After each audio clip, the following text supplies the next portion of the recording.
Ladies and gentlemen, welcome back to the channel. Now, recently, something has been announced by Micah for Micah that really since leaving Good could be looked at as his most controversial decision yet. And is it a bad move? Is it something that is going to come back and blow up in his face later? That's what we're here to talk about, because you guys have been absolutely passionately commenting and DMing about this one, and I like to get a lot of what you guys want me to talk about from you guys, and so this one's coming at you by the people for the people. Hit that subscribe button if you enjoy this content. My goal for this year would be really cool, don't know if it's possible, but we're going to try to get below 50% of people who are watching are subscribed, because right now it's like 66% of you watching aren't subscribed. So if that happens to be one of you, just hit that subscribe button for me. It really would mean a lot. All right, let's dive into it. We're going to get right into the discussion today. Not a crazy amount going on in the world of YouTube golf at the moment, other than, well, number one, this video playing behind me, absolute massive banger. It's not what we're talking about today, but it's back there because it's got like over 500,000 views in less than 24 hours.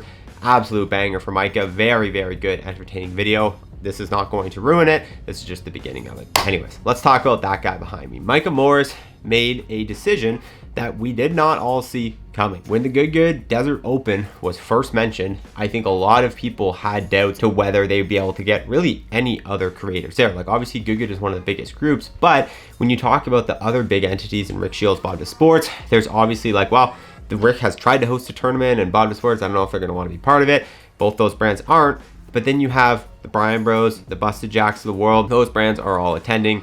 Kind of what we expected. The unexpected, the unknown, was definitely Grant and Micah. Now, Grant was probably, of the two, the more expected one to participate. I think if we all were to bet money on one or the other, it probably would have been Grant. And lo and behold, Grant and Garrett are like the headlining event of this thing. They are big name, first name, big bold print, and they were going to be playing together in one of the featured groups.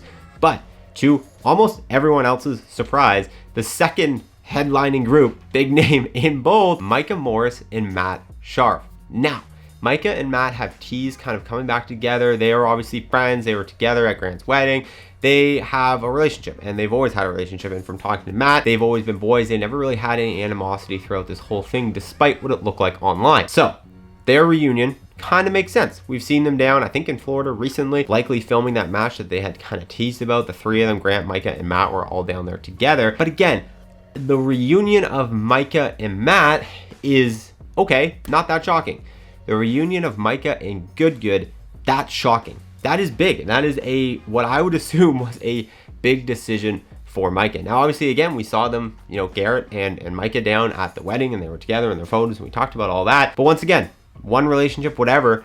What went on with them and with Micah and Good? Like, that's something that, again, we still don't really have a ton of answers to. But Micah making this decision to go to Good's live event, to give them the hype of basically his reunion with Good. Like, again, Grant and Garrett, they filmed their match, whatever. Yes, Micah filmed a match with Matt, but it's not the same as if he filmed a match with either Garrett or all of Good. It's just not going to have that same kind of like wow factor, I guess. And I think the reality of going to this event is that wow factor is now going to be put onto this event, which is great for the event. Like, it is, and it's great, but it seems like a very interesting decision by Micah. Now, a lot of you guys are commenting whether you think this is a good idea or not, and a lot of people are questioning why he would do this. A lot of people are questioning why Micah would go and be a part of this event. So I want to give you my thoughts on kind of the pros and cons and whether I think ultimately this is a good idea or not. So we'll start on the pros side. The obvious pros side is that exposure, for sure. Like, Micah being part of this event, yes, everyone who's going to watch the event probably knows who he is, but it's one more opportunity for him to do something that could impress the people, like potentially winning the event. I think, no offense to Micah at all, but given the other teams of like two very solid professional golf, two PGA Tour level golfers, Luke and Sean, you have the Bryan Bros, like, I think their chances of actually winning are low, but there's still a chance. And if they came out and they won this thing, that would be absolutely huge for Micah. Him being back on camera in front of the Good audience, him having the exposure and being able to show maybe a lighter, better side of him, that could win back some fans. He's been growing in subscribers. His views have been steady, but also sort of growing once again after a bit of a decline in the last half of last year. So I feel like this could be an opportunity for him to win some of those people back. Micah has been the most hated YouTube golfer other than like Riggs Barstool in the last like calendar year, and it's followed him everywhere. TaylorMade posts, whatever. Every time this dude is mentioned somewhere, he's getting flack for it. But I really think those people who were giving him flack, a lot of them are starting to turn. I did an interview with him. It's got 140,000 views in like a month. And almost every comment about Micah in that interview was like, wow, like this showed a different side of him. Like, wow, I judged him. I thought this about him after leaving Good. Like this has kind of changed my perspective on him. And so we're seeing that not only manifest in like interview style formats, but I think potentially in his own videos, like this video with Rory, that's going to have an incredible reach. Everyone, you love him, you hate him, you're watching this video because it's very intriguing. And I think a lot of people are starting to see like, oh, this is just like a normal human being guy. I might not have agreed with one or two of his choices, but I'm going to kind of give him some breathing room back. So I think that could be a huge pull and bonus and push for Micah. The other part of it is just being a part of a very relevant YouTube golf event. Obviously, Micah out on his own. He's talked about it a million times. YouTube is not his North Star. He's not coming out here and focusing every ounce of his attention on YouTube. And he's not like a through and through content creator like Grant. Grant is like trying to be the next biggest creator on the platform. Make every video as good as possible. Just pump out the best quality content. Like that's Grant's ethos. Grant is extremely relevant in YouTube golf. Micah is relevant in YouTube golf, but he's not that superpower that Grant is. So by him being a part of such a big event with so many other YouTube golfers, especially as like a headlining act, that's really good for him. That's good for the brand. That's good for keeping him relevant. That's good for keeping people engaged with him. And like I said, potentially winning some new fans. So those are the pros as I see it. Now for the cons.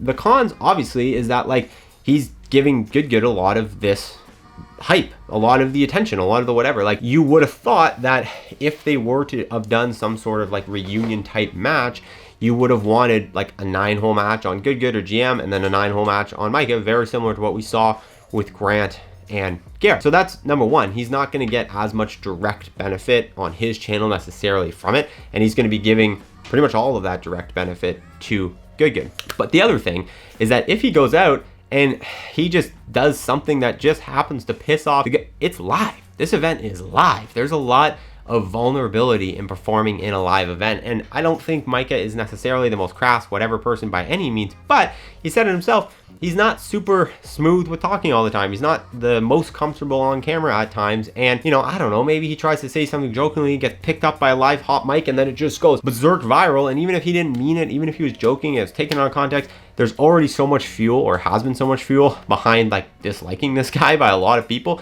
especially the Good audience, that I feel like going on a live stream on their platform is risky. It's risky inherently. And I think that's where a lot of people, a lot of you guys are commenting, asking whether we think this is a good idea. So let me give my kind of take on this whole thing. I think ultimately for Micah, the rewards do outweigh the risks. I'm not denying that there are risks, because I really do think there are. I think there is a scenario where this kind of shoots Micah in the foot a little bit, but I think that risk is low. We don't know what the camera setup is going to be. We don't know if there's going to be hot mics following these guys at all times. Yes, we do know that likely he's going to be in a feature group, and yes, we do know that there's probably going to be a good amount of camera attention on him, but the risk of him like saying something and then kind of having to, you know, whatever, backtrack on it, or saying something he didn't mean and get picked up by hot mic, kind of low. And if he goes into it just being like, I know that there's a mic on me at all times, I know that there's a camera on me at all times, potentially he'll be able to kind of keep himself at a low enough key and just go out there and play golf. The rewards on the side of the exposure, the coming back to Good, the winning back over fans, he's really been on, I think, like a bit of a redemption arc in these last couple months, and I think this is a continuation of that in my books. I think it has a great potential to win back a lot of fans for Micah. So ultimately, I see the risks, but I think the rewards are bigger. But that's my take on it. Let me know your thoughts on it in the comments below. We got an exciting month of YouTube golf coming up, and I'll be sure to be here to cover it for you all. Thank you guys for tuning in. Hit that subscribe button. See you in the next one.